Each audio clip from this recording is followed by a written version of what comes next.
जय हिंद दोस्तों, आप सभी का गांव तक रोजगार स्टडी पर बहुत बहुत स्वागत है। तो फ्रेंड्स, कैसे हैं आप सभी? उम्मीद करता हूं आप सभी अच्छे होंगे और अच्छे से अपनी प्रिपरेशन कर रहे होंगे। तो फ्रेंड्स, जैसा कि आप सभी देख पा रहे होंगे, आज का जो सेशन है वो बहुत ही इंपॉर्टेंट सेशन है।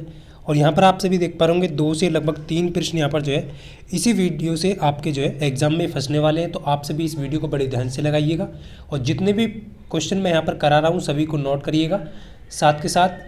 तो ये आप सभी को ध्यान रखना है, बहुत ही महत्वपूर्ण सेशन होने वाला है। 65 प्लस प्रश्न हम यहाँ पर कवर करने वाले हैं इस वीडियो में। तो आप सभी जितने भी कैंडिडेट यहाँ पर जुड़ चुके हैं सभी जो है एक बार वीडियो को शेयर कर दें। तो चलिए फ्रेंड्स, स्टार्ट करते हैं बिना किसी देरी के। तो देखिए फ्रेंड्स, कल का जो सेशन था उसमें मैंने मिसाइल से संबंधित कुछ प्रश्न आपको कराए थे।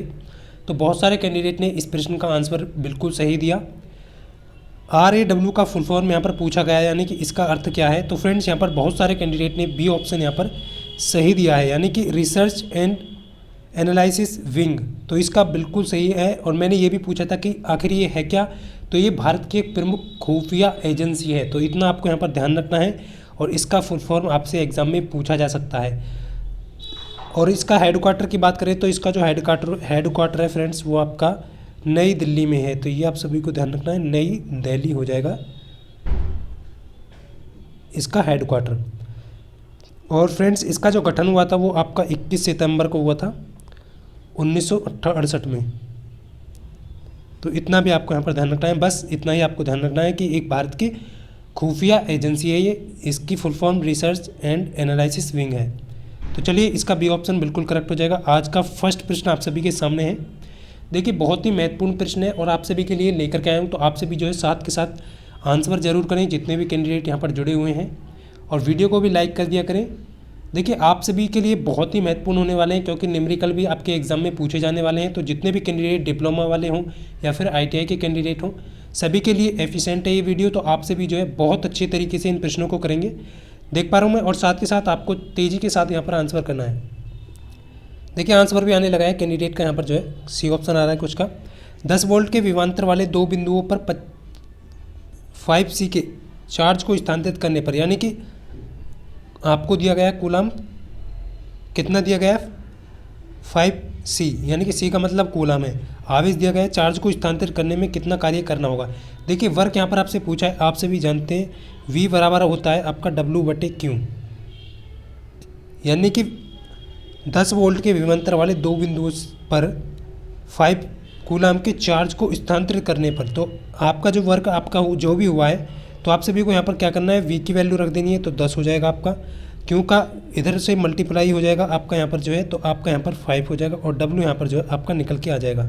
तो W बराबर इसका आपका जो है 50 जूल हो जाएगा इसका सही आंसर। तो जितने भी कैंडिडेट यहाँ पर 50 जूल दे रहे हैं बिल्कुल सही है, ऑप्शन C करेक्ट हो जाएगा। चलिए नेक्स्ट प्रश्न की तरफ चलते हैं। बहुत ही ज़बरदस्त प्रश्न है, सभी तेज़ी के साथ करेंगे। और जितने भी कैंडिडेट ने अभी तक वीडियो को शेयर नहीं किया है तो वीडियो को शेयर जरूर करें। देखिए, सेशन बहुत ही इंपॉर्टेंट है सभी के लिए। तो देखिए, नेक्स्ट है आपका विद्युत बल्ब के एक फिलामेंट द्वारा 3 मिनट में, देखिए मैं आपको तेज़ी से कराऊंगा क्योंकि वीडियो काफ़ी लेंथी हो जाएगा। तो आप सभी को ध्यान रखना है कि विद्युत बल्ब के एक फिलामेंट द्वारा 3 मिनट में 0.8 एम्पियर की धारा खींची जाती है। यानी कि कोई फिलामेंट है, बल्ब का फिलामेंट है, 3 मिनट में क्या कर रहा है, वो 0.8 एम्पियर की धारा खींच रहा है। तो परिपथ के माध्यम से प्रभावित होने वाला आवेश, आपसे क्या पूछा गया है, चार्ज यहाँ पर पूछा गया है।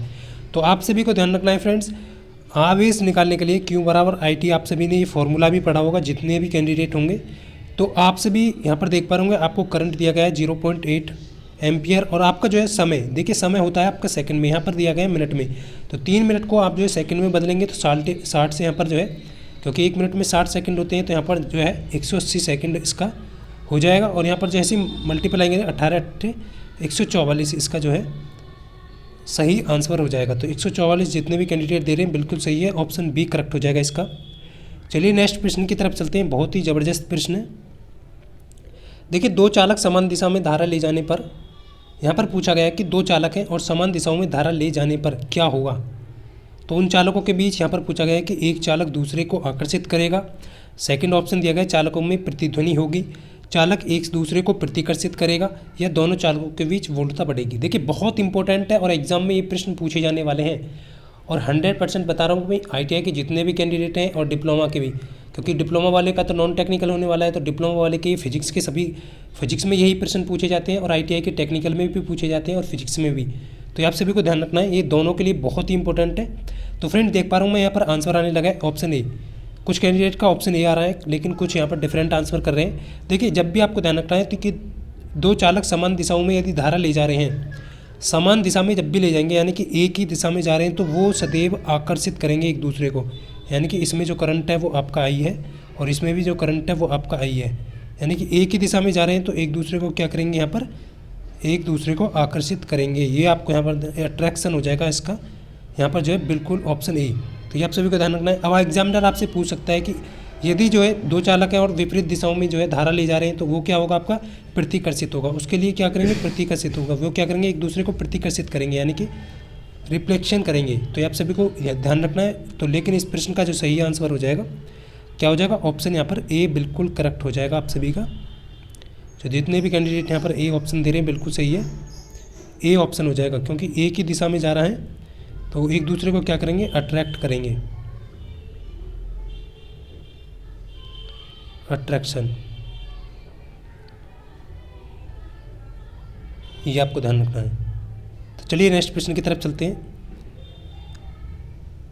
देखिए नेक्स्ट जो प्रश्न है बहुत ही महत्वपूर्ण है। एक संधारित्र यानी कि 10 वोल्ट, एक संधारित्र है और 10 वोल्ट पर 1 कूलाम स्टोर करता है, तो उसकी धारिता क्या होगी। यहाँ पर आपसे पूछा गई है धारिता फैरेड में क्या होगी। देखिए आप सभी जानते हैं बहुत ही इंपॉर्टेंट है और सभी साथी तेज़ी के साथ आंसर करेंगे। तो देख पा रहा हूँ मैं आंसर आने लगा है।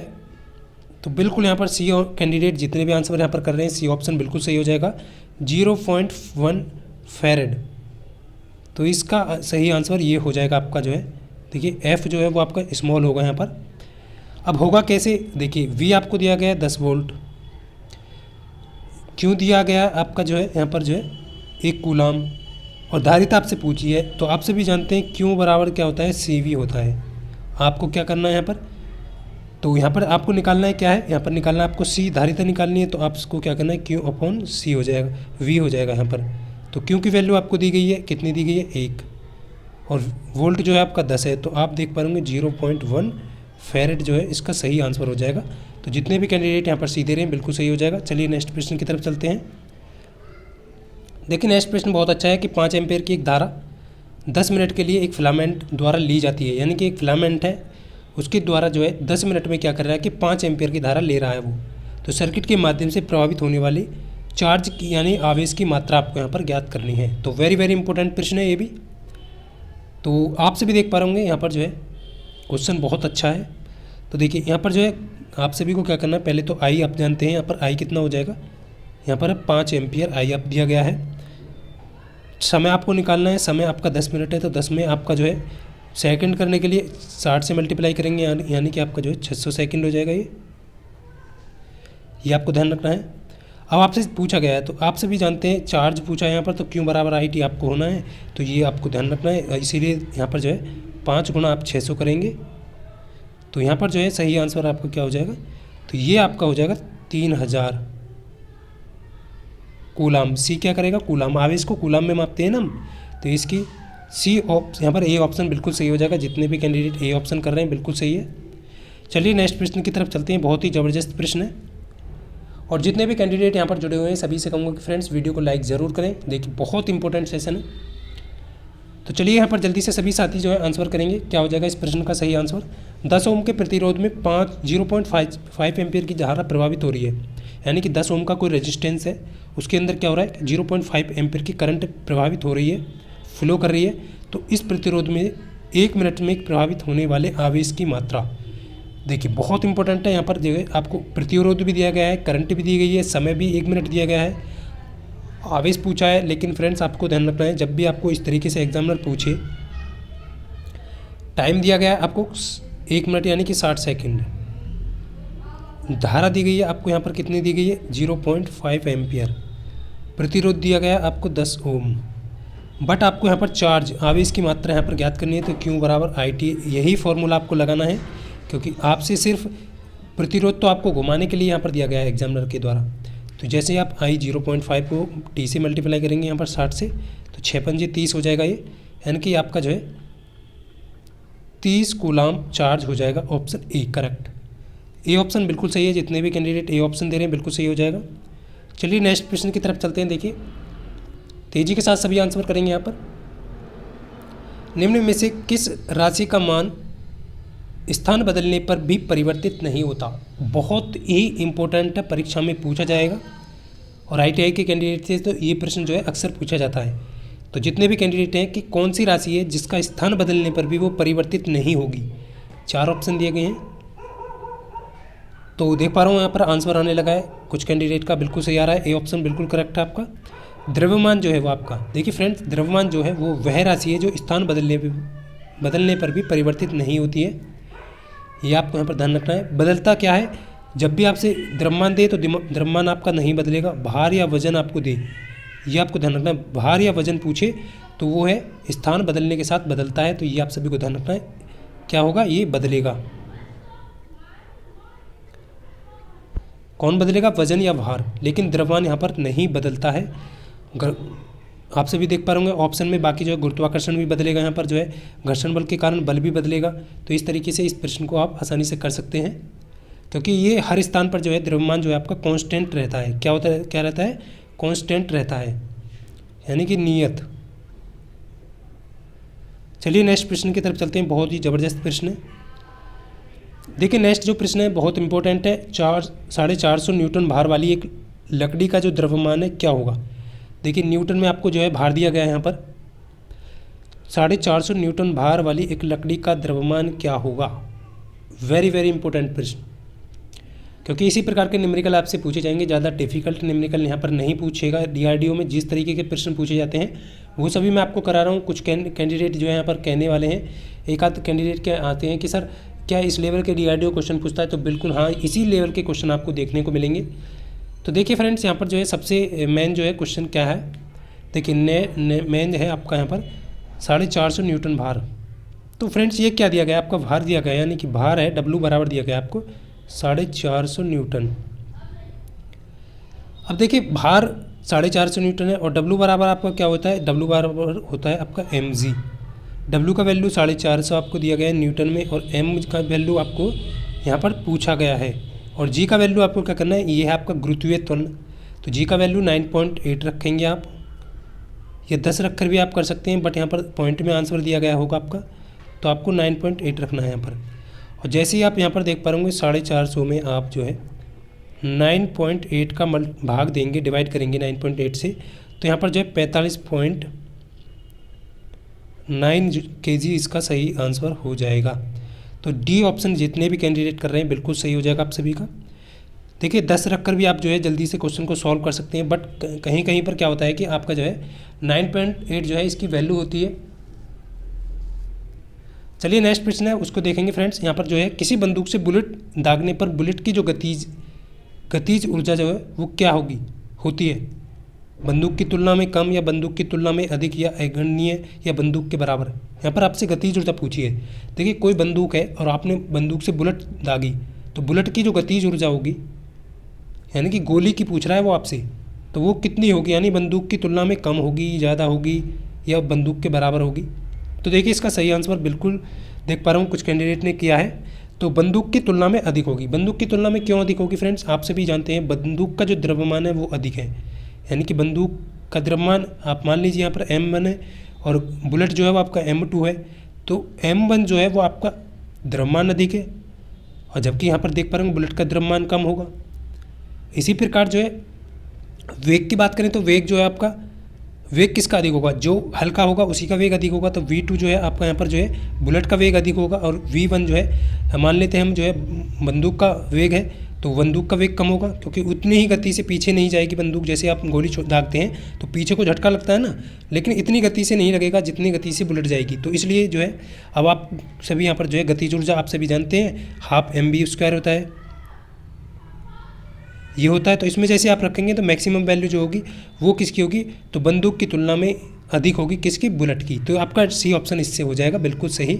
इस तरीके से आप कर सकते हैं, क्योंकि ये संवेग संरक्षण के नियम पर आधारित है। चलिए नेक्स्ट प्रश्न की तरफ चलते हैं। बहुत अच्छा प्रश्न है आप सभी के लिए। देखिए नेक्स्ट है 11 kg की एक वस्तु जब भूमि से 8 मीटर की ऊंचाई पर हो। देखिए प्रश्न जो है उस लैंग्वेज को आपको समझना है, कहना क्या चाह रहा है। ये कह रहा है कि 11 kg की एक वस्तु है, जब भूमि से 8 मीटर की ऊंचाई पर हो, ऊंचाई पर है ये आपकी, तो 11 kg की है और 8 मीटर की ऊंचाई पर है, तब इसमें निहित ऊर्जा क्या होगी, ये आपसे पूछा गया है। और जी का मान यहाँ पर आपको दिया गया है, तो आप समझ गए होंगे यहाँ पर जो है स्थितिज ऊर्जा की बात हो रही है, यानी कि स्थितिज ऊर्जा यानी पोटेंशियल एनर्जी जो है आपका क्या होता है, तो ये होता है mgh। ये आप सभी को यहाँ पर ध्यान रखना है। m की वैल्यू कितनी दी गई है, 11 दी गई है। g की वैल्यू 9.8 आपको यहाँ पर रखनी है, और h जो है आपका 8 मीटर है। तो ये आप सभी को यहाँ पर जब आप मल्टीप्लाई करेंगे इसका, तो आपका राइट आंसर जो हो जाएगा 862.4 जूल, इसका सही आंसर हो जाएगा, यानी कि डी ऑप्शन बिल्कुल करेक्ट हो जाएगा इसका। तो बिल्कुल देख पा रहा हूँ मैं, बिल्कुल सही है डी ऑप्शन जितने भी कैंडिडेट दे रहे हैं। देखिए फ्रेंड्स, नेक्स्ट जो प्रश्न है बहुत ही ज़बरदस्त है। निम्नलिखित में से किस उपकरण का उपयोग प्रत्यावर्ती धारा को दिष्ट धारा में परिवर्तित करने के लिए किया जाता है। देखिए कितना आसान प्रश्न है, बट यहाँ पर बहुत सारे कैंडिडेट हैं, लेकिन यहाँ पर गलती नहीं करेंगे बिल्कुल भी जितने भी कैंडिडेट हैं। देखिए मैं कह रहा हूँ आप सभी जितने भी कैंडिडेट यहाँ पर जुड़े हुए हैं सभी जो है वीडियो को लाइक ज़रूर करें। अभी तक बहुत सारे कैंडिडेट ने वीडियो को लाइक नहीं किया है, देख पा रहे होंगे मात्र कुछ ही लाइक है यहाँ पर। तो सभी से कहूँगा कि वीडियो को लाइक ज़रूर करें फ्रेंड्स। यदि आपको सेशन अच्छा नहीं लग रहा है तो आप वीडियो ऑफलाइन होने के पश्चात कमेंट करके बताइए क्या क्या इसमें इम्प्रूव किया जा सकता है, क्योंकि मैं आपको वही कंटेंट प्रोवाइड करने की कोशिश कर रहा हूँ जो एग्ज़ाम में पूछे गए हैं, और उसी बेस पर है आपके। और विश्वास दिलाता हूँ कि इसी वीडियो से यानी कि इसी सेशन से आपके 2 से 3 प्रश्न आपको परीक्षा में 100% मिलने वाले हैं, यानी कि 100% आपको मिलने वाले हैं। तो जितने भी कैंडिडेट हैं यहाँ पर सभी से कहूँगा कि वीडियो को एक बार शेयर कर दें। देखिए नेक्स्ट आपका आप सभी जानते हैं तो कौन सी है, जो प्रत्यावर्ती धारा क्या होती है आपकी AC होती है फ्रेंड्स। AC को क्या करना है, DC में कौन परिवर्तित करता है, यहाँ पर जो है DC में कौन परिवर्तित करेगा, एक यहाँ पर जो है, तो यहाँ पर जो है DC में पूछा गया है AC को DC में। तो यहाँ पर देखिए दिष्टकारी यहाँ पर लिखा हुआ है, देखिए हिंदी भी शुद्ध हिंदी लिखी है यहाँ पर, दिष्टकारी हो जाएगा यानी कि रेक्टिफायर। एक बार मैं आपको क्लियर कर दूँ, रेक्टिफायर होता है कि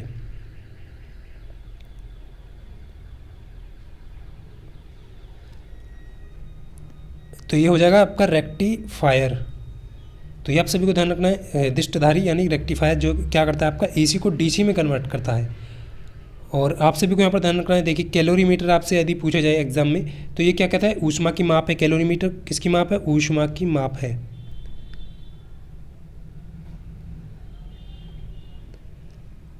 और कैपेसिटर देखिए संधारित्र क्या होता है आपका, कैपेसिटर होता है। ये क्या करता है, विद्युत ऊर्जा को स्टोर यानी चार्ज को स्टोर करने का काम करता है। तो ये आप सभी को ध्यान रखना है, क्या करेगा ये, चार्ज को स्टोर करने का काम करेगा। तो ये आप सभी को ध्यान रखना है। चलिए नेक्स्ट प्रश्न की तरफ चलते हैं। उम्मीद करता हूँ सभी अच्छे से समझ पाए होंगे। देखिए ये जो प्रश्न है यहाँ पर बहुत सोच समझ कर सभी को आंसर करना है कि देखिए विद्युत मोटर के संबंध में निम्नलिखित में से कौन सा कथन गलत है।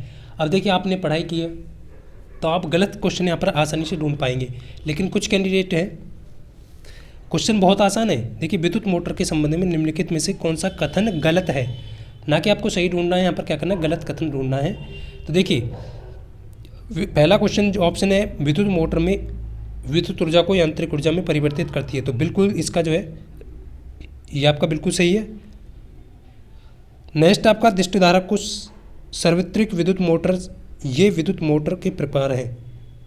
दिष्ट धारा और सार्वत्रिक जो विद्युत मोटर हैं ये विद्युत मोटर के प्रकार हैं, तो बिल्कुल सही है, यानी कि DC करंट और यहाँ पर जो है AC मोटर की बात चल रही है, तो बिल्कुल सही। यहाँ पर कह रहा है कि विद्युत मोटर जो है केवल दिष्ट धारा पर संचालित होते हैं, तो ये ऑप्शन आपका गलत है, यानी कि ऑप्शन सी ही सही होगा।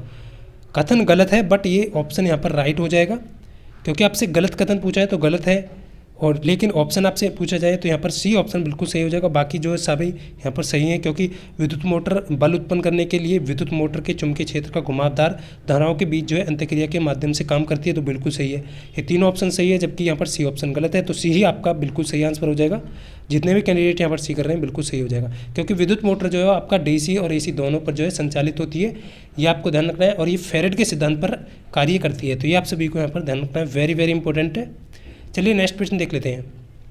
नेक्स्ट है, निम्नलिखित में से कौन सा उपकरण जो है विद्युत प्रभाव के तापन प्रभाव पर आधारित नहीं है, यानी कि हीटिंग इफेक्ट पर कौन सा जो है उपकरण आधारित नहीं है। 4 ऑप्शन में दिए गए हैं, तो सभी साथी तेजी के साथ आंसर करेंगे यहाँ पर। तो देखिए फ्रेंड्स, इसका जो सही आंसर हो जाएगा वो क्या हो जाएगा, तो कौन सा जो है हीटिंग इफेक्ट पर नहीं है, आधारित नहीं है, तो वो आपका सी माइक्रोवेव जो है वो नहीं है आपका। इलेक्ट्रिक बल्ब है जो कि जिसका फिलामेंट के साथ होता है, तो वो आप सभी को हीटिंग पर आधारित है ये, यानी कि हीटिंग इफेक्ट पर आधारित है। इलेक्ट्रिक हीटर भी जो आपका हीटिंग इफेक्ट पर आधारित है, और यहाँ पर जो है इलेक्ट्रिक आयरन भी वो भी आपका हीटिंग इफेक्ट पर आधारित है। बट आपका राइट आंसर यहाँ पर सी हो जाएगा, तो ये जो है आपका हीटिंग इफेक्ट पर आधारित नहीं है। तो माइक्रोवेव जो है इसका बिल्कुल सही आंसर है, जितने भी कैंडिडेट यहाँ पर सी दे रहे हैं। चलिए नेक्स्ट जो प्रश्न है बहुत ही ज़बरदस्त है, और देखिए एक चीज़ और मैं यहाँ पर क्लियर कर दूँ आपको। इसके अलावा जो है इलेक्ट्रिक हीटर हो गया, इलेक्ट्रिक आयरन हो गया, आपका इलेक्ट्रिक बल्ब हो गया, नहीं फिलामेंट हो गया, और उसके बाद जो है आपका फ्यूज जो है वो भी आपका जो है इलेक्ट्रिक इफेक्ट पर आधारित है, यानी कि ताप प्रभाव पर आधारित है, हीटिंग इफेक्ट पर आधारित है। तो ये भी जो आपका फ्यूज भी हो जाएगा आपका यहाँ पर, और बल्ब भी आपका बिल्कुल सही हो जाएगा। तो इस तरीके से आपको यहाँ पर ध्यान रखना है, फ्यूज भी, क्योंकि एग्जाम में आपसे फ्यूज भी पूछा जा सकता है। देखिए नेक्स्ट है आपका विद्युत स्विचों को किस में लगाया जाता है। देखिए विद्युत जो स्विच होते हैं आपके, उसको किस में लगाया जाता है, ये आपसे पूछा गया है। विद्युत स्विच को किस में लगाया जाता है।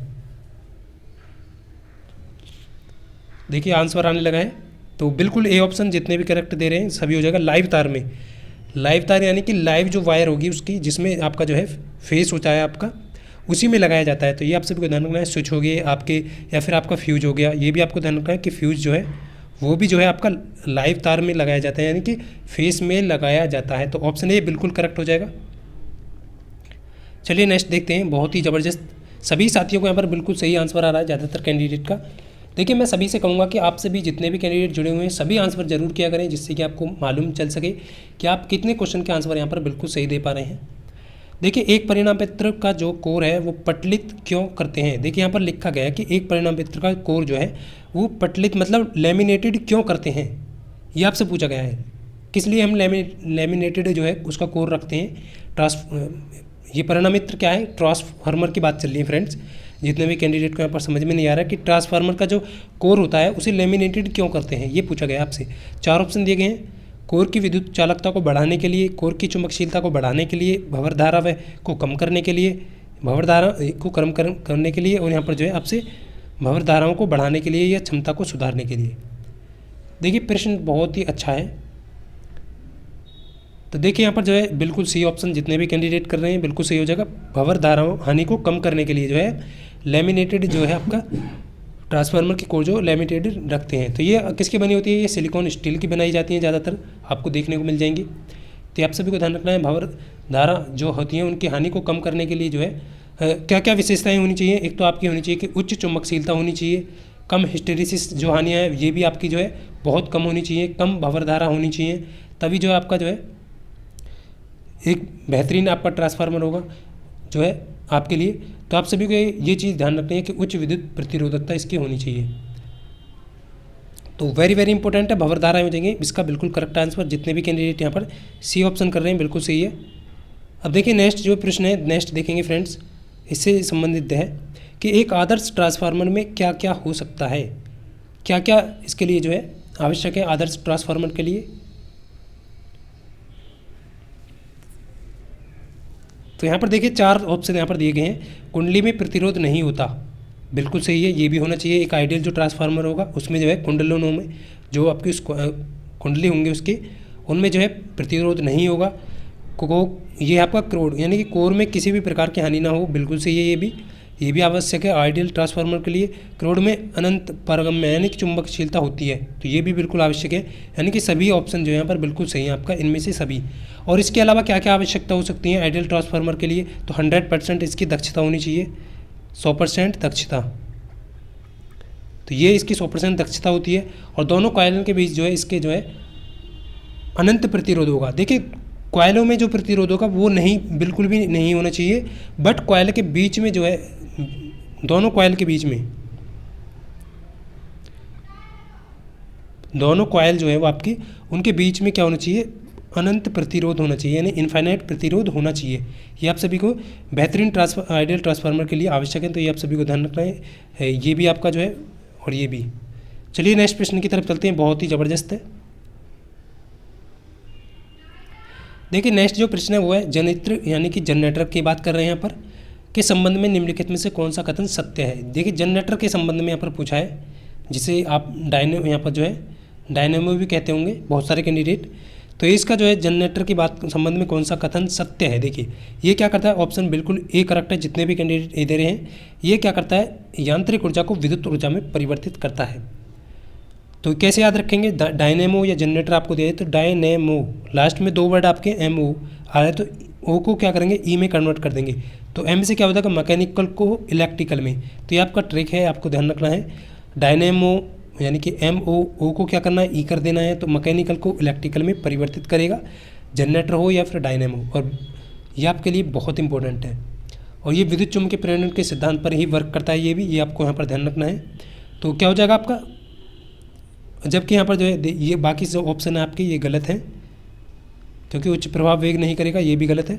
बट ये ऑप्शन यहाँ पर करेक्ट हो जाएगा, इसके लिए बहुत ही इंपॉर्टेंट है। चलिए नेक्स्ट प्रश्न की तरफ चलते हैं। नेक्स्ट जो है बैटरी की जो दक्षता यानी कि क्षमता में व्यक्त की जाती है। बैटरी की जो क्षमता है एफिशिएंसी, तो वो जो है आपके यहाँ पर पूछी गई है कि क्षमता जो है वो कितनी होनी चाहिए बैटरी की, किसमें क्षमता किसमें व्यक्त की जाती है। देखिए आपने देखा होगा जब भी आप बैटरी खरीदते होंगे तो उस पर लिखा रहता है, तो आप सभी का right answer option A correct हो जाएगा, एम्पियर घंटा, AH लिखा होगा, आप सभी देख पा होंगे यहाँ पर। यानी कि बैटरी की जो क्षमता होती है वो AH में आपको दिखेगी, और उसका मतलब है कि एम्पियर घंटा यानी कि एम्पियर हॉर्स आपका यहाँ पर हो जाएगा। ऑप्शन ए करेक्ट है बिल्कुल, जितने भी कैंडिडेट ए ऑप्शन दे रहे हैं बिल्कुल सही हो जाएगा इसका। चलिए नेक्स्ट प्रश्न की तरफ चलते हैं।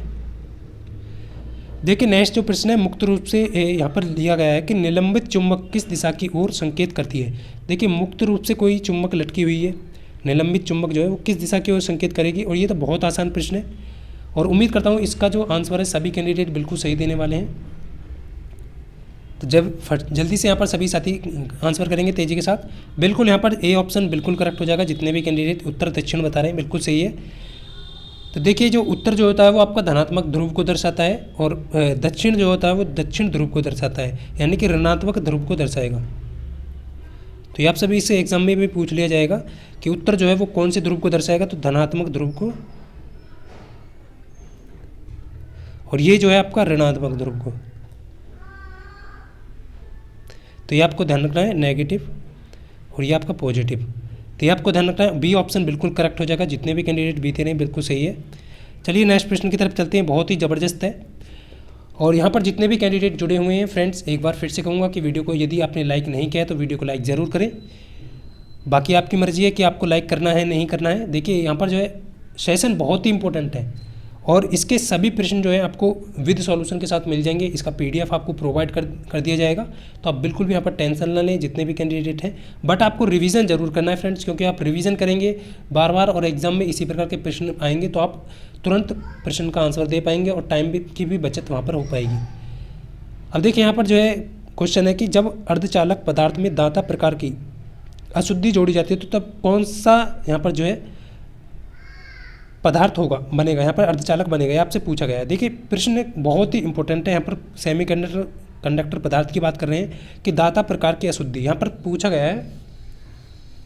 आपने देखा होगा यहाँ पर दाता क्यों पूछा गया है, क्योंकि यहाँ पर घुमाने का तरीका है, ये एग्जामिनर क्या करता है स्टूडेंट को घुमाने का तरीका है। देखिए दाता प्रकार की अशुद्धि जोड़ने पर क्या होगा, तो इलेक्ट्रॉन उत्पन्न होंगे और एन टाइप पदार्थ बनेगा। तो ऑप्शन ए यहाँ पर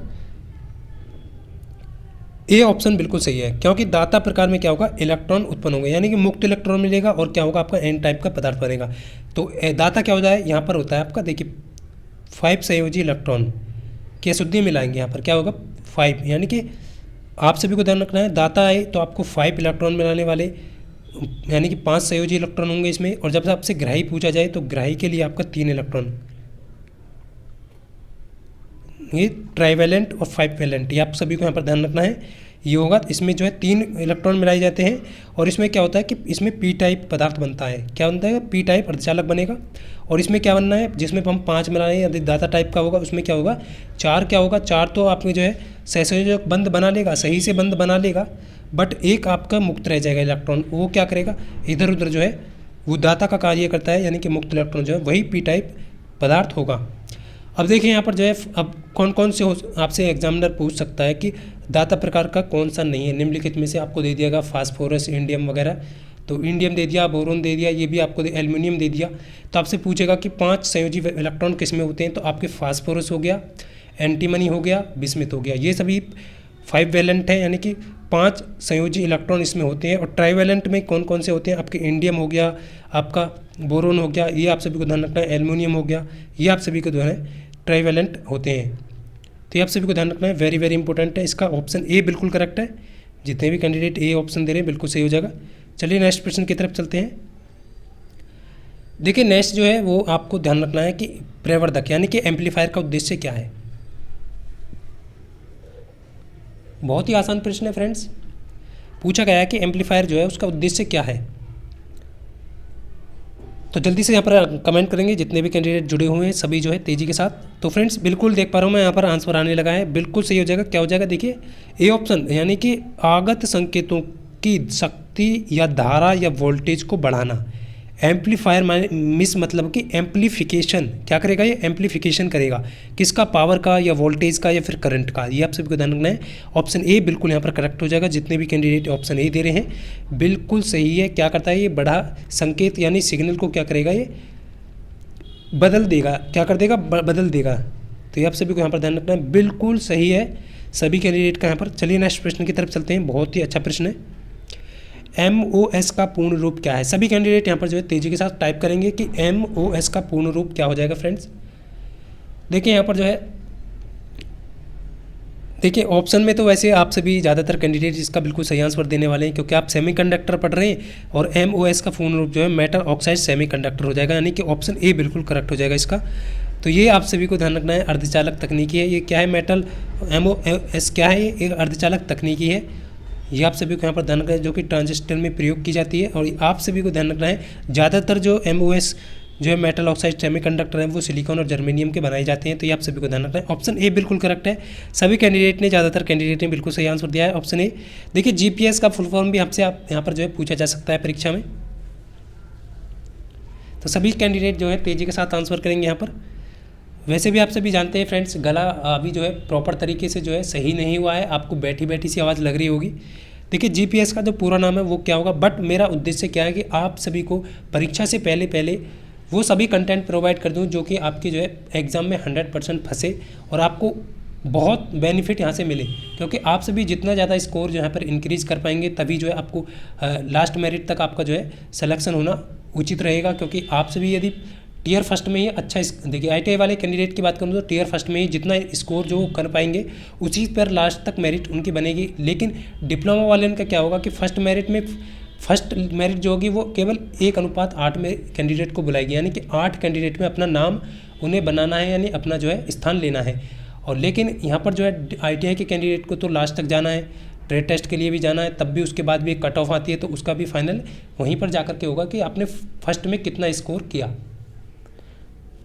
देखिए बहुत अच्छे यहाँ पर सभी कैंडिडेट का बिल्कुल सही आंसर आ रहा है। GPS का फुल फॉर्म क्या हो जाएगा, नहीं डी ऑप्शन है। देखिए डी ऑप्शन जितने भी दे रहे हैं, global positioning system, global positioning system हो जाएगा इसका बिल्कुल सही आंसर। ऑप्शन डी हो जाएगा, पोजिशनिंग स्टेशन बिल्कुल सही है। सिस्टम बिल्कुल सही है, सिस्टम बिल्कुल सही है। देखिए और हिंदी में भी पूछा जा सकता है कि वैश्विक स्थान निर्धारण प्रणाली, ये आपको एग्जाम में मिल सकता है। बट यहाँ पर जो है फुल फॉर्म जब भी पूछा जाएगा तो इंग्लिश और हिंदी दोनों में सेम रहेगा आपका, ग्लोबल पोजिशनिंग सिस्टम इसका बिल्कुल सही आंसर है। ये नौवहन उपग्रह प्रणाली है, ये आपको ध्यान रखना है कि नौवहन की एक संचार उपग्रह प्रणाली है, ये आपको यहाँ पर ध्यान रखना है। बिल्कुल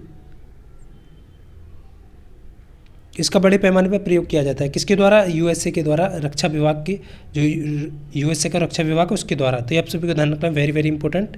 अब देखिए नेक्स्ट जो प्रश्न है बहुत ही अच्छा प्रश्न है। किसी गर्म भट्टी में से उत्सर्जित विकिरण होता है। तो देखिए फ्रेंड्स, यहाँ पर जो है किसी गर्म भट्टी से उत्सर्जित विकिरण होता है, ये आपसे पूछा गया है। 4 ऑप्शन दिए गए हैं। तो एक बार मैं पानी पी लेता हूँ थोड़ा सा। तो जितने भी कैंडिडेट हैं तेज़ी के साथ आंसर करेंगे। 1 सेकंड के लिए। किसी भी गर्म भट्टी में उत्सर्जित विकिरण होता है, ये आपसे पूछा गया है। तो आपसे भी देख पा रहा हूँ मैं, आंसर आने लगा है। ऑप्शन सी कैंडिडेट का आ रहा है ज़्यादातर कैंडिडेट का।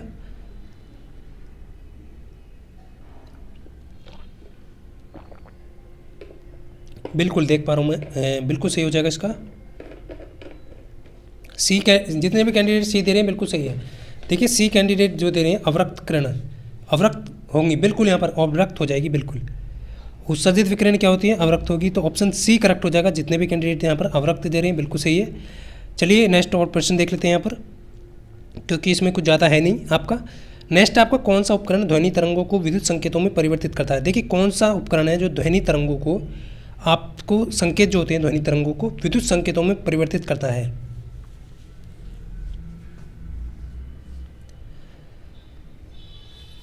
तो बिल्कुल यहाँ पर तेज़ी के साथ आंसर करेंगे जितने भी कैंडिडेट। बिल्कुल यार उसका पीडीएफ आपको मिल जाएगा, बिल्कुल टेंशन भी ना लें जितने भी कैंडिडेट यहाँ पर जुड़े हुए हैं। तो माइक्रोफोन ऑप्शन ए बिल्कुल करेक्ट है। ध्वनि तरंगों को क्या करता है, आप सभी ने सुना होगा, जैसे कि मैं वीडियो रिकॉर्ड कर रहा हूँ तो वो भी मेरे पास माइक्रोफोन है, उसके थ्रू जो है क्या कह रहा है, विद्युत संकेतों में इसको परिवर्तित कर दिया जाता है। ये आप सभी को ध्यान रखना है। ये क्या हो जाएगा आपका? बिल्कुल माइक्रोफोन हो जाएगा इसका सही आंसर। तो बिल्कुल यहाँ पर जितने भी माइक्रोफोन बता रहे हैं बिल्कुल सही हो जाएगा। देखिए बिल्कुल सही है, यहाँ पर माइक्रोफोन हो जाएगा। और आप सभी को ध्यान रखना है, विद्युत संकेतों को जो है ध्वनि संकेतों में कौन कन्वर्ट करता है? तो वो आपका लाउड स्पीकर करता है। तो ये आप सभी को ध्यान रखना है। इसका अपोजिट क्या है? माइक्रोफोन का अपोजिट। सो ये आप सभी को ध्यान रखना है, माइक्रोफोन का अपोजिट है लाउड स्पीकर। यानी कि लाउड स्पीकर क्या करता है? आपका जो है विद्युत संकेतों को ध्वनि तरंगों में परिवर्तित करता है, और माइक्रोफोन जो है वो आपका ध्वनि को विद्युत में। तो ये आप सभी एक दूसरे का अपोजिट है। तो ये आप सभी को ध्यान रखना है। ऑप्शन ए इसका सही आंसर हो जाएगा। एग्जामिनर आपसे दूसरा भी पूछ सकता है, तो इसलिए मैंने दोनों आपको बता दिए हैं। देखिए नेक्स्ट जो प्रश्न है बहुत ही अच्छा प्रश्न है कि एक कार की गति है वो किस पर निर्भर नहीं करती? कार की जो गति है वो किस पर निर्भर नहीं करेगी? 4 ऑप्शन दिए गए। स्पीडोमीटर, दिशा में बदलाव पर, गति में बदलाव पर, या गतिवर्धन में बदलाव पर। 4 ऑप्शन दिए गए हैं। सोच समझकर सभी कैंडिडेट आंसर करेंगे, और वीडियो के लास्ट में सभी कैंडिडेट बताएंगे कि कितने क्वेश्चन यहाँ पर जो है आपने लगभग सही हुए आपके इसमें। तो बिल्कुल यहाँ पर ए ऑप्शन हो जाएगा। कुछ कैंडिडेट का यहाँ पर डिफरेंट आंसर आ रहा है। देखिए स्पीडोमीटर होगा, क्योंकि कार की जो गति है वो किस पर निर्भर नहीं करती? स्पीडोमीटर पर निर्भर क्यों करेगी? स्पीडोमीटर क्या कर रहा है? उसकी स्पीड ही तो दिखा रहा है, तो उससे तो उसका कोई संबंध है नहीं। दिशा से संबंध है, या फिर गति से संबंध है, या गतिवर्धन में बदलाव से संबंधित है। तो इसलिए ऑप्शन ए बिल्कुल होगा। स्पीडोमीटर जितने भी कैंडिडेट दे रहे हैं ए ऑप्शन हो जाएगा इसका।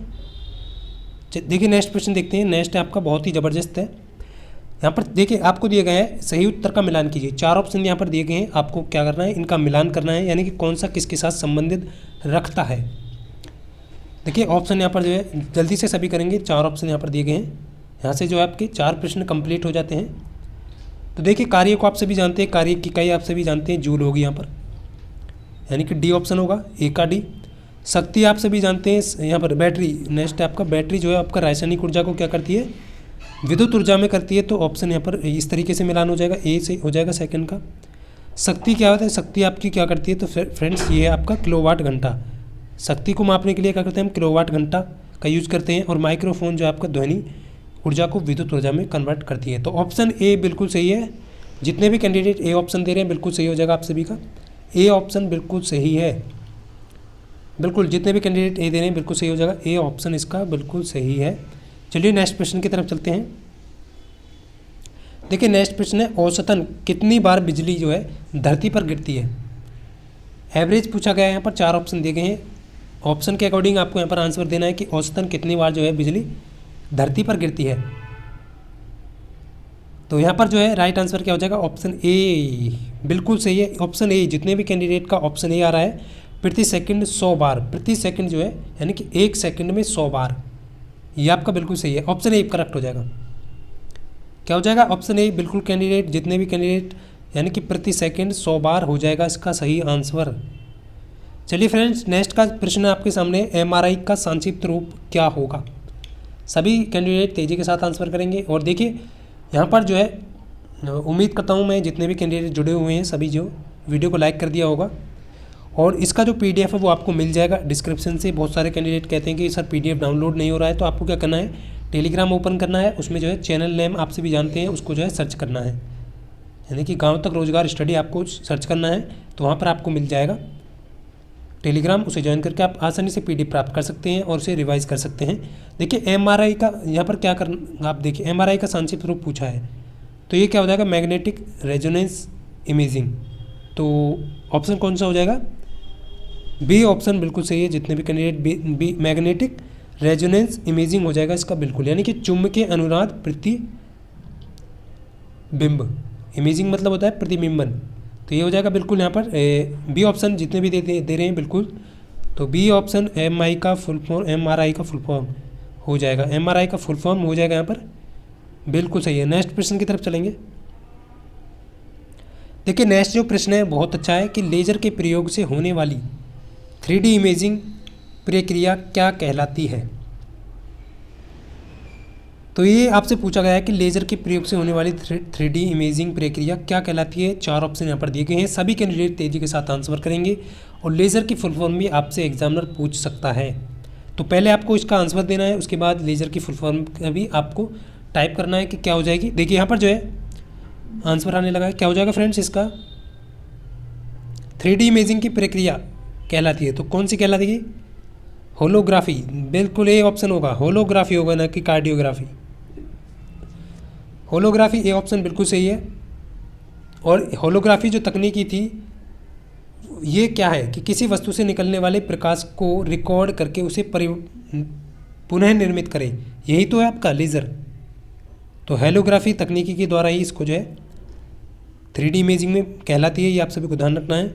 और ये जो होलोग्राफी जो आपकी तकनीकी जी, इसका जो आविष्कार किया था वो हंगरी के वैज्ञानिक थे डेनिस गेवर। तो कौन से वैज्ञानिक थे, डेनिस गेवर। तो आप ध्यान रखना है, इन्होंने जो है इसका आविष्कार किया था 1947 में। कब, 1947 में। किसका, होलोग्राफी का, 3D इमेजिंग होलोग्राफी का, ये आप सभी को ध्यान रखना है। अब देखिए बहुत सारे कैंडिडेट यहाँ पर लेज़र का फुल फॉर्म बताएंगे और इसका जो है खोज कब किया गया था ये भी आप सभी बताएंगे। तो लाइट लेज़र,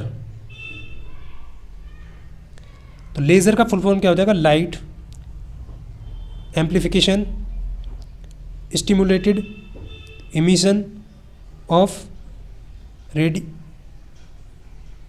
रेडिएशन, बिल्कुल सही है। यहाँ पर कुछ कैंडिडेट ने टाइप किया है, बिल्कुल सही है यहाँ पर। इसकी खोज कब की गई थी, 1960 में की गई थी, ये आप सभी को ध्यान रखना है। और चिकित्सा में भी इसका पूरी प्रयोग किया जाता है। आप सभी ने देखा होगा पथरी वगैरह काटने के लिए लेज़र का ही, लेज़र की जो रे होती है उससे ही यहाँ पर काटी जाती हैं पथरी वगैरह भी। तो इसका जो है चिकित्सक के रूप में भी बहुत प्रयोग किया जाता है आजकल। TH मेमन, बिल्कुल अमेरिका के जो थे, बिल्कुल यहाँ पर एक कैंडिडेट आंसर कर रहा है कि TH मेमन हो जाएगा इसका, बिल्कुल जो है जिन्होंने इसका आविष्कार किया था, बिल्कुल सही है। चलिए नेक्स्ट प्रश्न की तरफ चलते हैं, बहुत ही ज़बरदस्त प्रश्न है। देखिए नेक्स्ट है यहाँ पर, चलिए मैं लिख दूंगा इसका जो है light amplification by stimulated emission of radiation हो जाएगा इसका, बिल्कुल सही है। देखिए नेक्स्ट है आपका बहुत अच्छा प्रश्न है यहाँ पर, 8 किलोग्राम द्रव्यमान की एक वस्तु पर कोई सतत बल 2 सेकंड कार्य करता है तो यह वस्तु के वेग को 4 मीटर प्रति सेकंड से 9 मीटर तक बढ़ा देता है। यानी कि 8 किलोग्राम द्रव्यमान की कोई वस्तु है, उस पर क्या कर रहा है कि 2 सेकंड के लिए कोई बल कार्य कर रहा है, और वो क्या करता है कि 4 मीटर प्रति सेकंड का जो वेग है उसे 9 मीटर प्रति सेकंड के वेग में बदल देता है। तो बल का परिणाम क्या होगा, लगाए गए बल का परिणाम। तो देखिए फ्रेंड्स यहाँ पर जो है आप सभी जानते हैं द्रव्यमान आपका 8 kg है। टी आपका कितना सेकंड दिया गया है, 2 सेकंड दिया गया है। उसके बाद आपका यहाँ पर जो है यू प्रारंभिक है आपका कितना 4, वी आपका दिया गया यहाँ पर 9 बढ़ा गया, यानी बढ़ गया आपका कितना मीटर प्रति सेकंड, मीटर प्रति सेकंड और मीटर प्रति सेकंड। तो आपको क्या करना है, परिणामी बल पूछा है तो F बराबर M में, M आपको दिया गया है ए क्या होता है आपका, ए आपका क्या होता है V-U/T। तो आप इसका वैल्यू रख दीजिए यहाँ पर। तो जैसे आप वैल्यू रखेंगे यहाँ पर 8 गुना और 9 से 5 घटाएंगे यहाँ पर, तो यहाँ पर क्या हो जाएगा 5 आ जाएगा। टी कितना है 2 आ जाएगा, 2 से 8 4 आ जाएगा, 4 पंजे 20 हो जाएगा। यानी कि आपका जो है 20 न्यूटन हो जाएगा। सी ऑप्शन बिल्कुल करेक्ट है। जितने भी कैंडिडेट यहाँ पर सी ऑप्शन दे रहे हैं बिल्कुल सही हो जाएगा। चलिए नेक्स्ट प्रश्न देखते हैं। नेक्स्ट आपका टरबाइन द्वारा बहते पानी और हवा का प्रयोग परिवर्तन के लिए किया जाता है। टरबाइन द्वारा बहते पानी और हवा का प्रयोग किस परिवर्तन के लिए किया जाता है, ये आपसे पूछा गया है कि परिवर्तन के लिए किया जाता है, यानी कि स्थितिज ऊर्जा को विद्युत में बदलने के लिए, या नाभिकीय ऊर्जा को विद्युत में बदलने के लिए, या फिर गतिज ऊर्जा को विद्युत में बदलने के लिए, या फिर आपका रासायनिक ऊर्जा को विद्युत में बदलने के लिए। तो सभी कैंडिडेट यहाँ पर जो है तेजी के साथ आंसर करेंगे। बिल्कुल यहाँ पर जो है आंसर आने लगा है, बिल्कुल सी ऑप्शन जितने भी कैंडिडेट दे रहे हैं, गतिज ऊर्जा को विद्युत ऊर्जा में बदलने के लिए। क्या सही होगा? सी ऑप्शन क्या बिल्कुल सही होगा यहाँ पर? तो बिल्कुल गतिज ऊर्जा को जो है विद्युत ऊर्जा में बदलने के लिए हो जाएगा। यहाँ पर देख पा रहा हूँ मैं, बिल्कुल सही है, गतिज ऊर्जा को विद्युत में बदलने के लिए। सी ऑप्शन बिल्कुल करेक्ट है, देखिए बिल्कुल सही है यहाँ पर, बिल्कुल। नेक्स्ट देखते हैं। टरबाइन जो है बिजली के लिए उपयोग किया जाता है ना, आप सभी जानते हैं। पानी गिरता है तो वो विद्युत के लिए ही तो हम कर रहे हैं यूज़ उसका। गतिज यानी कि वाटर गिर रहा है वो गतिज ऊर्जा में है, तब उससे क्या करता है आपका, क्या टरबाइन जो होती है वो टरबाइन घूमती है, टरबाइन में भी यूज किया जाता है ना इसका, तो तभी जो है बिल्कुल सही है। पिछले वाले क्वेश्चन का बिल्कुल सभी ने बिल्कुल सही दिया है, सी ऑप्शन हो जाएगा, क्योंकि ये गतिज ऊर्जा को जो है आपका विद्युत ऊर्जा में परिवर्तित करता है। और ये आपको एक और चीज़ ध्यान रखनी है, देखिए अभी भी डाउट है बहुत सारे कैंडिडेट को, तो ये किस एक क्वेश्चन और पूछा जा सकता है कि टरबाइन जो है वो किस न्यूटन के कौन से नियम को फॉलो करती है। तो ये आप सभी को ध्यान रखना है, क्रिया प्रतिक्रिया का जो नियम है न्यूटन का तीसरा नियम, उसके ही द्वारा इसको जो है किया जाता है। ये आपको यहाँ पर ध्यान रखना है, किस नियम पर आधारित है टरबाइन, तो न्यूटन के तृतीय नियम पर, यानी कि क्रिया प्रतिक्रिया के नियम पर वर्क करती है ये। चलिए नेक्स्ट प्रश्न है, बहुत अच्छा प्रश्न है, सभी कैंडिडेट करेंगे। देखिए बिल्कुल भी डाउट आपको नहीं होना चाहिए। 2 किलोग्राम के एक द्रव्यमान वाली एक वस्तु ऊपर की ओर 20 मीटर प्रति सेकंड के प्रारंभिक वेग से फेंकी जाती है, तो 2 सेकंड बाद उसकी गतिज ऊर्जा कितनी होगी। प्रश्न बहुत ही इंपॉर्टेंट है, वेरी वेरी इंपॉर्टेंट, सभी कैंडिडेट नोट करेंगे, वेरी वेरी इंपॉर्टेंट है। 2 किलोग्राम की एक द्रव्यमान वाली एक वस्तु को ऊपर की ओर 20 मीटर प्रति सेकंड के प्रारंभिक वेग से फेंकी गई है, 2 सेकंड बाद उसकी गतिज ऊर्जा कितनी होगी। देखिए फ्रेंड्स प्रश्न बहुत अच्छा है, देख पा रहा हूँ मैं आंसर आने लगा है, बट एक बार चेक कर लेते हैं कि आपका आंसर सही है या गलत है। तो देखिए फ्रेंड्स यहाँ पर जो है m बराबर जो है 2 kg, u बराबर दिया गया प्रारंभिक वेग हो जाएगा आपका 20 मीटर प्रति सेकंड, t बराबर दिया गया आपका 10 यहाँ पर जो है 2 सेकंड। उसके बाद आपका जो है पहले तो आपको देखिए यहाँ पर जो है गतिज ऊर्जा आपसे पूछी गई है, तो पहले यहाँ पर v निकालना होगा, उसके पश्चात आपको k निकालना होगा, क्योंकि गतिज ऊर्जा क्या होती है हाफ mv², तो v आपको यहाँ पर निकालना होगा। तो चलिए मैं यहाँ पर v निकाल करके आपको दिखा देता हूँ एक बार। तो देखिए v निकालने के लिए आपको जो है v बराबर u माइनस जी टी, क्यों करेंगे आप माइनस जी टी क्यों करेंगे, आप सभी ने देख पा रहे हो गति के समीकरण आप सभी जानते हैं v बराबर u प्लस ए टी होता है, बट यहाँ पर माइनस जी टी क्यों कर रहे हैं हम, जी टी इसलिए कर रहे हैं क्योंकि फ्रेंड्स हम ऊपर की तरफ जा रहे हैं, तो ऊपर के लिए जो आप सभी का माइनस जी लेंगे यहाँ पर, तो माइनस जी, तो v बराबर u माइनस माइनस के जी टी हो जाएगा, तो u की वैल्यू आप यहाँ पर रखेंगे तो 20 हो जाएगा, g की वैल्यू आप यहाँ पर रखेंगे 10, क्योंकि 10 दी गई है यहाँ पर, और t आपका यहाँ पर रखना है 2। अब v कितना आ गया आपका यहाँ पर, वेलोसिटी जो आई है, यानी कि t 2 सेकंड बाद गतिज ऊर्जा कितनी होगी ये आपसे पूछा है, बट यहाँ पर वेग जो है आपका 0 हो गया है, तो गतिज ऊर्जा आपकी क्या होगी, यानी कि काइनेटिक एनर्जी क्या होगी 1/2 हाफ mv²। तो आपसे भी देख पा रहे होंगे 1/2, 2 की गुना और 0 हो जाएगा आपका 0 का स्क्वायर, तो इसका 0 ही हो जाएगा आंसर, यानी कि 0 जूल, ऑप्शन बी करेक्ट हो जाएगा, क्योंकि वेग यहाँ पर आपका 0 हो चुका है, 2 सेकंड बाद क्या हुआ है गतिज ऊर्जा 0 हो जाएगी, तो ऑप्शन बी करेक्ट हो जाएगा। देखिए नेक्स्ट जो प्रश्न है बहुत अच्छा है और वेरी वेरी इंपॉर्टेंट, इसीलिए मैंने लिखा है वो उस प्रश्न को। देखिए ये है, श्वेत प्रकाश के 7 रंगों में से कौन सा कांच के प्रिज्म द्वारा प्रकाश के प्रक्षेपण के बाद सबसे कम विचलित होता है, ये आपसे पूछा गया है, बहुत अच्छा प्रश्न है। सभी कैंडिडेट जो है तेजी के साथ आंसर करेंगे। इसका क्या हो जाएगा फ्रेंड्स, यहाँ पर पूछा गया है कि श्वेत प्रकाश के 7 रंगों में से कांच के प्रिज्म द्वारा प्रक्षेपण के बाद सबसे कम विचलित कौन सा होगा? तो फ्रेंड्स आप सभी जानते हैं जिसकी तरंग दैर्घ्य सबसे ज़्यादा होगी वही सबसे कम विचलित होगा। तो लाल ऑप्शन यहाँ पर हो जाएगा, रेड यानी कि सी ऑप्शन बिल्कुल करेक्ट हो जाएगा। सबसे कम तरंग दैर्घ्य किसकी होती है? बैंगनी की कम होती है, ये आपको यहाँ पर ध्यान रखना है, कम होगी बैंगनी की। सबसे हाई कितनी होगी? लाल की। तो ये आप सभी को ध्यान रखना है। चलिए नेक्स्ट प्रश्न की तरफ चलते हैं। बहुत अच्छा सभी कैंडिडेट का। कौन सा प्रकृति में कभी अकेले नहीं होता है? प्रकृति में कभी अकेले नहीं होता है कौन सा?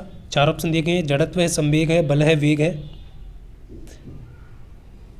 तो देखिए प्रकृति में कभी अकेले कौन नहीं हो सकता, 4 ऑप्शन दिए गए हैं। तो बिल्कुल यहाँ पर आंसर आने लगा है कैंडिडेट का, लेकिन डिफरेंट आंसर आ रहा है। ऑप्शन बी के कुछ कैंडिडेट दे रहे हैं, तो बिल्कुल सही हो जाएगा यहाँ पर बल हो जाएगा आपका बिल्कुल सही आंसर। बल क्या है? एक आपका जो है सदिश राशि है। क्या है? सदिश राशि है।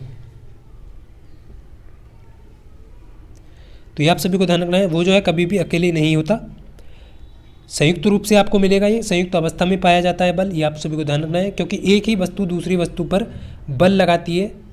एक वस्तु के द्वारा ही तो दूसरी वस्तु पर बल लगाया जाता है, तो इसलिए जो है ये कभी भी अकेले नहीं होगा, ये सदैव संयुक्त अवस्था में होगा। और F बराबर आप सभी जानते हैं, F बराबर mg। इसी के अकॉर्डिंग जो है ये मुक्त रूप से नहीं होता है। तो चलिए नेक्स्ट प्रश्न की तरफ चलते हैं। बिल्कुल यहाँ पर बी ऑप्शन करेक्ट है सभी का। देखिए नेक्स्ट जो प्रश्न है बहुत ही अच्छा है। ये आपका 10 न्यूटन और 5 न्यूटन के 2 बल्ब एक वस्तु पर एक ही दिशा में लगाए जाते हैं, तो वस्तु पर कार्यरत कुल बल कितना होगा? देखिए 5 न्यूटन का और 10 न्यूटन के 2 बल हैं, एक वस्तु पर एक ही दिशा में लगाए जा रहे हैं, तो वस्तु पर कार्यरत कुल बल पूछा गया है यहाँ पर। देखिए जब भी 2 बल आपको एक ही दिशा में लग रहे हैं, यानी कि F1 लग रहा है, F2 एक ही दिशा में है आपके, 2 बल हैं एक ही दिशा में लग रहे हैं आपके। तो जब भी एक ही दिशा में लगाएंगे तो आपको परिणामी बल निकालने के लिए क्या करना होगा? तो ये होता है आपका F परिणामी बल का फॉर्मूला। ये आप सभी को यहाँ पर नोट करेंगे जितने भी कैंडिडेट हैं। देखिए आपको क्या करना है, F1 का स्क्वायर करेंगे प्लस F2 का स्क्वायर करेंगे प्लस 2F1 F2, और यहाँ पर जो है इनटू में आपका हो जाएगा cos थीटा। अब थीटा की वैल्यू कैसे निकालेंगे? क्योंकि फ्रेंड्स आपको पहले ही बोला गया कि एक ही दिशा में जाएंगे तो कोण कितना बनेगा? 0 डिग्री का कोण बनेगा यहाँ पर। तो थीटा बराबर 0 डिग्री यहाँ पर रखेंगे आप। और जब आप थीटा बराबर 0 डिग्री रखेंगे तो cos थीटा की वैल्यू क्या होती है? cos 0 की वैल्यू की 1 हो जाएगी यहाँ पर, और ये आपका जो है अंदर हो जाएगा इस तरीके से। जब 0 रखेंगे तो आपसे भी जानेंगे ये बनेगा F1 प्लस F2 का होल स्क्वायर, यानी कि a प्लस बी वाला फॉर्मूला बन जाएगा। और जब ये अंडर रूट से बाहर आएगा तो f का जो वैल्यू आएगा F1 प्लस F2, यानी कि दोनों को आप जोड़ेंगे तो 10 और 5 15 हो जाएगा, यानी कि 15 न्यूटन यहाँ पर सी ऑप्शन हो जाएगा करेक्ट। जितने भी कैंडिडेट सी ऑप्शन दे रहे हैं बिल्कुल सही हो जाएगा। परिणामी बल कितना होगा? सी हो जाएगा, यानी कि 15 न्यूटन। देखिए नेक्स्ट है लेज़र के फुल फॉर्म को लेकर के बहुत सारे कैंडिडेट अभी भी कन्फ्यूजन में है। तो आपसे भी जितने भी यहाँ पर जो है लेज़र की फुल फॉर्म आपसे पूछी गई है, जल्दी से फास्ट आंसर करेंगे जितने भी कैंडिडेट हैं यहाँ पर। तो कौन सा जो है लेज़र का पूर्ण रूप से सही है? तो देखिए यहाँ पर जो है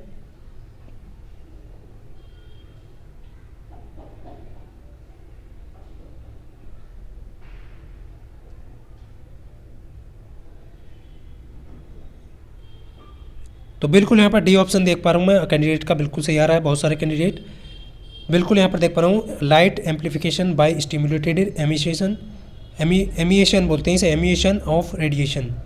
तो बिल्कुल डी ऑप्शन हो जाएगा लेज़र का फुल फॉर्म, बिल्कुल। तो इसका मैंने आपको बताया था अभी जो है TH मेमन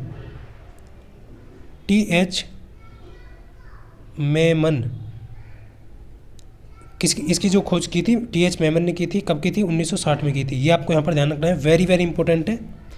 चलिए नेक्स्ट प्रश्न की तरफ चलते हैं। बहुत अच्छा प्रश्न, भौतिकी विज्ञान में देखिए यहाँ पर जो प्रश्न है बहुत अच्छा। भौतिकी विज्ञान की कौन सी शाखा है जो विराम अवस्था में तरल के गुण को प्रदर्शित करती है? यांत्रिक विज्ञान की कौन सी शाखा है जो विराम अवस्था में होते हुए भी तरल के गुण को प्रदर्शित करे? तो फ्रेंड्स इसका जो सही आंसर है बिल्कुल देख पा रहा हूँ मैं, आंसर आने लगा है सी ऑप्शन इसका बिल्कुल सही होगा, द्रव स्थितिकी हो जाएगा इसका सही आंसर, यानी कि सी ऑप्शन करेक्ट हो जाएगा। चलिए नेक्स्ट प्रश्न देखते हैं। नेक्स्ट जो है बहुत ही ज़बरदस्त है। भौतिक अनुसंधान प्रयोगशाला किनके द्वारा स्थापित की गई थी? देखिए भौतिक जो अनुसंधान अनुसंधान प्रयोगशाला है वो किसके द्वारा स्थापित की गई थी। 4 ऑप्शन यहाँ पर दिए गए हैं। 4 ऑप्शन में आपके हैं एस के मित्रा, होमी भाभा या सीवी रमन या विक्रम साराभाई। तो सभी जो है तेजी के साथ आंसर करेंगे।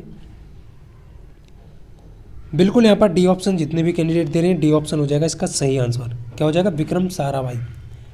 विक्रम साराभाई हो जाएगा PRL। एक चीज़ ध्यान रखना है, PRL यानी कि फिजिकल रिसर्च लैबोरेटरी, भौतिक अनुसंधान प्रयोगशाला। ये आप सभी को ध्यान रखना है। इसका PRL भी करके जो है आपसे पूछा जा सकता है। और इसकी जो स्थापना की थी फ्रेंड्स विक्रम साराभाई ने कब की थी, तो 1947 में की थी। ये आपको ध्यान रखना है, वेरी वेरी इंपॉर्टेंट है। चलिए नेक्स्ट प्रश्न की तरफ चलते हैं। उम्मीद करता हूँ फ्रेंड्स आप सभी को सेशन अच्छा लगा होगा, तो आप सभी ने वीडियो को लाइक ज़रूर किया होगा और जितने भी कैंडिडेट जुड़े हुए हैं वीडियो को एक बार ज़रूर शेयर करें। देखिए नेक्स्ट है 1 किलोग्राम इंटू 1 मीटर प्रति सेकंड स्क्वायर को क्या कहा जाएगा। प्रश्न बहुत ईजी है बट यहाँ पर बहुत सारे कैंडिडेट इस प्रश्न को गलत कर जाते हैं, तो इसीलिए ये प्रश्न मैंने रखा है क्योंकि ये बार बार आपसे एग्जाम में पूछा गया है। देखिए 1 kg यहाँ पर पूछा गया है कि 1 kg इंटू 1 मीटर प्रति सेकंड स्क्वायर, तो ये किसके बराबर है। तो फ्रेंड्स ये 1 न्यूटन के बराबर है क्योंकि F बराबर आपका होता है mg, सॉरी F बराबर जो होता है ma, F बराबर ma होता है। m आपका 1 kg मान लिया गया यहाँ पर, और यहाँ पर जो है एक त्वरण है तो मीटर प्रति सेकंड स्क्वायर में लिखा जाता है, तो इसका भी जो है 1 मीटर प्रति सेकंड स्क्वायर। तो ये किसके बराबर हो गया, बल को हम न्यूटन में मापते हैं तो 1 न्यूटन हो जाएगा इसका सही आंसर, यानी कि ऑप्शन ए। तो बिल्कुल ए ऑप्शन जितने भी कैंडिडेट दे रहे हैं बिल्कुल सही हो जाएगा। नेक्स्ट है आपका बहुत ही अच्छा प्रश्न है, रॉकेट लॉन्चिंग कौन से नियम पर आधारित होती है। देखिए न्यूटन के यहाँ पर गति के नियम दिए गए हैं, उष्मा गति का नियम दिया गया है, लेकिन आपसे पूछा गया है कि रॉकेट लॉन्चिंग कौन से नियम पर आधारित है। 4 ऑप्शन दिए गए हैं, 4 में से आपका सही आंसर यहाँ पर क्या हो जाएगा। सभी जो है तेजी के साथ आंसर करेंगे। बिल्कुल देख पा रहा हूँ मैं यहाँ पर जो है न्यूटन की गति का तृतीय नियम, ऑप्शन ए बिल्कुल सही है क्योंकि आप सभी जानते हैं न्यूटन की गति का तृतीय नियम ही क्रिया प्रतिक्रिया का नियम है, क्योंकि आप सभी जानते हैं बंदूक से गोली छोड़ना कौन से गति का नियम है, तो वो न्यूटन की गति का तृतीय नियम है। क्योंकि जब बंदूक से आप बुलेट को छोड़ेंगे तो आपको क्या है, धक्का लगता है पीछे की तरफ भी, यानी कि क्रिया और प्रतिक्रिया दोनों होती हैं उसमें। तो ये आप सभी को ध्यान रखना है। इसका उदाहरण सबसे मेन जो है वो बंदूक से गोली, या फिर नदी के किनारे जो है नाव से उतरना, यानी कि नाव नदी के किनारे आपकी रुकी हुई है, उससे जैसे आप कूदेंगे तो नाव का पीछे की तरफ हटना, आप आगे की तरफ उतर रहे हैं नाव पीछे की तरफ हटती है, वो भी आपका जो है न्यूटन की गति का तृतीय नियम को फॉलो करता है। तो रॉकेट लॉन्चिंग जो है वो आपका किस पर आधारित है, न्यूटन के गति के तृतीय नियम पर। तो ऑप्शन ए बिल्कुल करेक्ट हो जाएगा। देखिए नेक्स्ट जो प्रश्न है बहुत अच्छा है कि किस कोण से फेंके जाने पर कोई वस्तु सर्वाधिक दूरी पर प्रक्षेपित होगी, यानी कि कोई वस्तु है किस कोण से हम फेंकें कि वो सबसे अधिक दूरी पर जाके प्रक्षेपित होगी। तो 4 ऑप्शन यहाँ पर दिए गए हैं। वैसे तो फ्रेंड्स आप सभी जानते हैं कोई भी वस्तु है हम यदि 40 डिग्री पर फेंकते हैं तो वो सबसे ज़्यादा प्रक्षेपित होती है। तो इसका सही आंसर ऑप्शन डी हो जाएगा। जितने भी कैंडिडेट डी ऑप्शन दे रहे हैं बिल्कुल सही है। होता कैसे है कि आप सभी जानते हैं मैक्सिमम प्रास आप सभी जानते होंगे रेंज का जो फॉर्मूला है वो आपका u² sin 2θ अपॉन g। इसमें क्या होगा, आपका साइन थीटा की जो वैल्यू रखनी होगी वो आपको कितनी रखनी होगी, जिससे कि जो है मैक्सिमम वैल्यू, तो साइन थीटा की वैल्यू हम 90 रखेंगे यहाँ पर, थीटा की 90 डिग्री, क्योंकि 90 साइन 90 का मान आपका कितना होता है, 1 होता है। तो इसी तरीके से जो है u² इंटू साइन यहाँ पर जो है आप रखेंगे, सॉरी यहाँ पर 45, थीटा की वैल्यू आप 45 रखेंगे, तभी जो है साइन का 45 का 2 से मल्टीप्लाई होगा, तो 90 साइन 90 का मान जो है वो आपका 1 होता है। तो इसीलिए जो है यहाँ पर g हो जाएगा, और इसका जो हो जाएगा u² अपॉन g, यानी कि r मैक्सिमम आपकी निकल के आएगी कितने पर, 40 डिग्री के कोण पर। तो ऑप्शन डी अब बिल्कुल करेक्ट हो जाएगा। उम्मीद करता हूँ आप सभी समझ पाए होंगे। नेक्स्ट देखिए फ्रेंड्स, बहुत ही अच्छा प्रश्न है कि स्थिर अवस्था से शुरू होने के बाद एक नाव एक सीधी रेखा में नियत दर से 3 मीटर प्रति सेकंड के वेग से यहाँ पर जो है त्वरण से 8 सेकंड तक गिरती है। यानी कि देखिए आपका जो कहने का मतलब ये है कि स्थिर अवस्था में से शुरू होने के पश्चात एक नाव है सीधी रेखा में क्या है 3 मीटर प्रति सेकंड के त्वरण से मीटर प्रति सेकंड स्क्वायर के त्वरण से 8 सेकंड तक गति करती है तो इस समय के दौरान नाव द्वारा तय की गई कुल दूरी, यानी कि आपसे दूरी पूछी गई है। तो फ्रेंड्स देख पा रहे होंगे आप, ये प्रश्न जो है वेरी वेरी इंपॉर्टेंट, तो सभी जो है वेरी वेरी इंपॉर्टेंट नोट करेंगे इसको। देखिए कहना क्या मतलब है, आपका जो है त्वरण आपको दिया गया है, सिंपल है 3 मीटर प्रति सेकंड स्क्वायर, टी आपको दिया गया है 8 सेकंड, तो ये आप सभी देख पा रहे होंगे। आप देख पा रहे होंगे यू भी आपको यहाँ पर दिया गया है, यानी कि आपको यू दिया गया है स्थिर अवस्था से है, तो यू आपका 0 है प्रारंभिक, आप सभी देख पा रहे होंगे।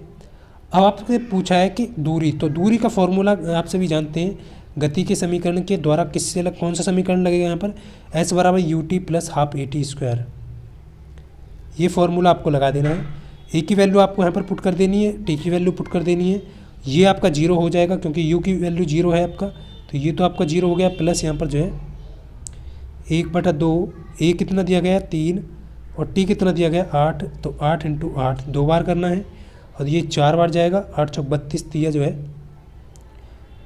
96 हो जाएगा, इसका जो है 96 मीटर हो जाएगा सी ऑप्शन। तो सी ऑप्शन जितने भी कैंडिडेट दे रहे हैं बिल्कुल 96 मीटर होगा, ना कि मीटर प्रति सेकंड, दूरी केवल आपको मीटर में ध्यान रखनी है, तो सी ऑप्शन बिल्कुल करेक्ट है। चलिए नेक्स्ट प्रश्न की तरफ चलते हैं। देखिए नेक्स्ट जो प्रश्न है बहुत अच्छा प्रश्न है, निम्नलिखित में से कौन सा समीकरण वेग और समय को संबंध को दर्शाता है।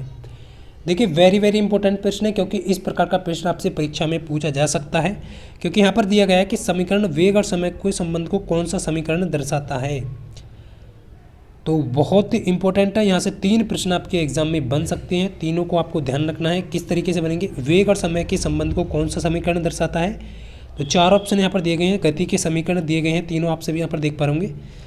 देखिए पहला जो समीकरण है वो आपको यहाँ पर v बराबर यू प्लस ए टी, दूसरा जो समीकरण है आप सभी देख पा होंगे s बराबर u t plus half a t square, तीसरा जो समीकरण है v square minus u square बराबर 2as, ये तीनों समीकरण है, फर्स्ट समीकरण, सेकंड समीकरण गति के, और ये तृतीय समीकरण। तो अब देखिए समय और यहाँ पर जो है वेग और समय पूछा है, तो समय और वेग, तो ऑप्शन सी जो है आपका बिल्कुल सही हो जाएगा, यानी कि ये वाला आप देख पा रहे होंगे वेग और समय को कौन दर्शा रहा है यहाँ पर, वेग और समय, तो ये आपका यानी कि थर्ड, यानी कि सी ऑप्शन इसका करेक्ट हो जाएगा, यानी कि समीकरण 1 हो जाएगा। गति के समीकरण जो है वो किसको दर्शाएगा, वेग और समय को, और दूसरा जो समीकरण है वो किसको दर्शाएगा, देखिए ये समय, वेग और समय, दूसरा किसको दर्शाएगा, ये आपको ध्यान रखना है कि ये स्थिति को दर्शाता है, स्थिति और आपका समय। देखिए एग्जाम में पूछा जा सकता है कि आने वाले एग्जाम में आपसे एग्जामिनर क्या करेगा कि आपसे वो सेकंड समीकरण दे देगा और आपसे पूछ रहेगा कि स्थिति और समय को कौन सा समीकरण दर्शाता है, तो आपका गति का सेकंड समीकरण दर्शाता है। तीसरा समीकरण किसको दर्शाएगा, तो तीसरा समीकरण जो है वो आपकी स्थिति और वेग को, यानी कि स्थिति और वेग इन दोनों को दर्शाएगा आपका तीसरा समीकरण।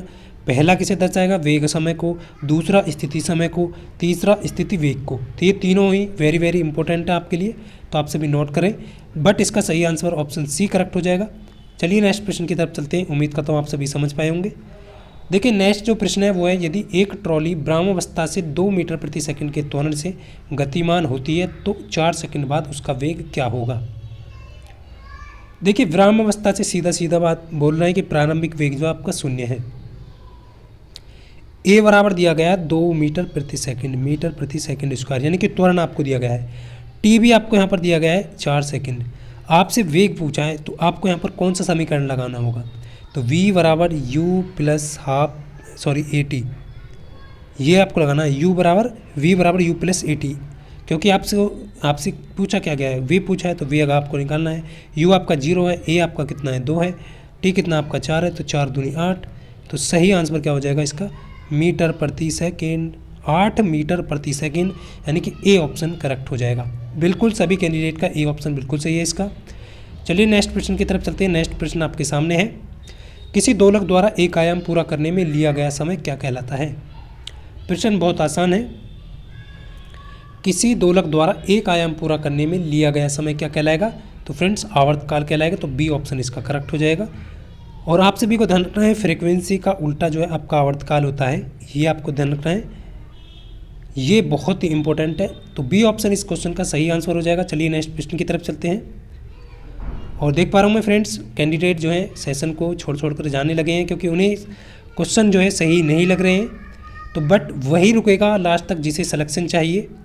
तो जितने भी कैंडिडेट यहाँ पर जुड़े हुए हैं सभी से कहूँगा कि इसका जो PDF है विद सॉल्यूशन के साथ आपको मिल जाएगा, उसके साथ भी इसका रिवीजन कीजिएगा। और जितने भी कैंडिडेट यहाँ पर जुड़े हुए हैं उम्मीद रखिए, भरोसा रखिए, आपको इसी से 2 से 3 जो प्रश्न है वो 100% DRDO में मिलने वाले हैं।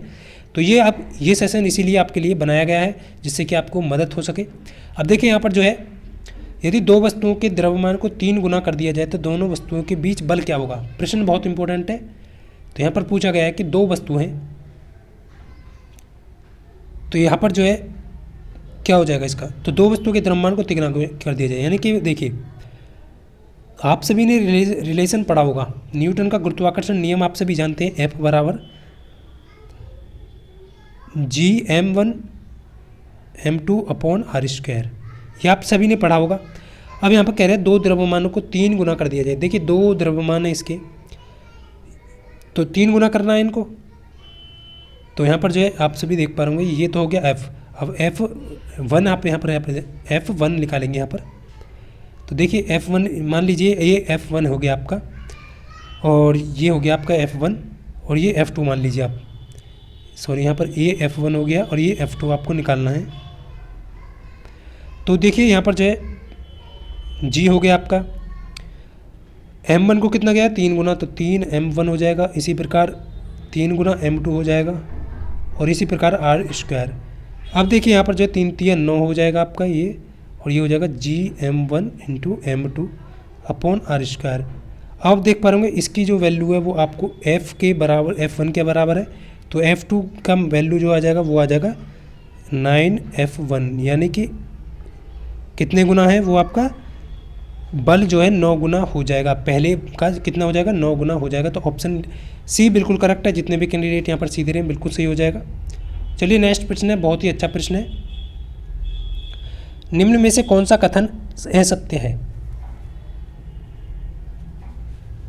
देखिए ज़्यादा नहीं है, अभी कौन सा कथन है जो असत्य है। जी का मान जो है ऊंचाई के साथ अपरिवर्तित होता है। जी का मान गिरती हुई वस्तु के द्रव्यमान पर निर्भर करता है। जी का मान पृथ्वी के द्रव्यमान पर निर्भर करता है। पृथ्वी की गहराई में जाने पर जी के मान में परिवर्तन होता है। देखिए यहाँ पर असत्य पूछा है, यानी कि रॉन्ग कौन सा होगा। बाकी तो सभी जो है सी यहाँ पर जो है सही होने वाले हैं। तो बिल्कुल यहाँ पर देख पा रहा हूँ बी ऑप्शन करेक्ट हो जाएगा इसका। बिल्कुल ये गलत हो जाएगा, आपका ऑप्शन जो है जी का मान जो है गिरती हुई वस्तु के द्रव्यमान पर निर्भर करता है। तो ये बिल्कुल असत्य है, यानी कि गलत है। बाकी जो है आप सभी जानते हैं गुरुत्व जी का मान ऊंचाई के साथ परिवर्तित होता है, द्रव्यमान पर निर्भर करता है। जी का मान पृथ्वी की गहराई में जाने पर जी का मान परिवर्तित होता है। तो ये आप सभी जानते हैं। जी क्या है, गुरुत्व त्वरण है। पृथ्वी पर इसका मान आप सभी जानते हैं 9.8 मीटर प्रति सेकंड स्क्वायर होता है। ये आप सभी को यहाँ पर ध्यान रखना है, वेरी वेरी इंपॉर्टेंट है। चलिए कुछ इससे संबंधित कुछ और इम्पोर्टेंट फैक्ट जान लेते हैं, क्योंकि आप देखिए जी के मान में परिवर्तन कब होगा। देखिए पृथ्वी के केंद्र से ऊपर या नीचे जाने पर जी का मान जो है, यदि ऊपर जा रहे हैं या नीचे जा रहे हैं, पृथ्वी का मान लीजिए केंद्र यहाँ है, इससे ऊपर जाएंगे तब भी जी का मान घटेगा, नीचे जाएंगे तब भी जी का मान घटेगा। तो ये आप सभी को ध्यान रखना है। जी का मान अधिकतम पृथ्वी के ध्रुवों पर होता है तथा न्यूनतम जो है विषुवत रेखा पर। ये भी बहुत इंपॉर्टेंट फैक्ट है, आप इन्हें भी नोट करिएगा। अब पृथ्वी की घूर्णन गति बढ़ने पर जी का मान जो है कम हो जाता है और घटने पर जी का मान बढ़ जाता है। यानी कि पृथ्वी की जो घूर्णन गति है ना वो बढ़ेगी तो जी का मान घटेगा, और वो घूर्णन गति घटेगी तो जी का मान बढ़ेगा, यानी कि एक दूसरे के अपोजिट होते हैं। अब देखिए नेक्स्ट जो है फोर्थ ये है कि जी का जो मान है पृथ्वी के द्रव्यमान तथा त्रिज्या पर निर्भर करता है, ऊंचाई या गहराई के साथ परिवर्तित होता है।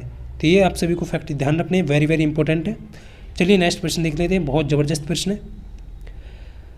देख पाते हूँ फ्रेंड्स इसके कितने कैंडिडेट हैं इसका सही आंसर दे पाते हैं। देखिए धरती की सतह पर मापने पर एक वस्तु या व्यक्ति कोई भी मान सकते हैं आप, जिसका जो भार है वो 60 न्यूटन है।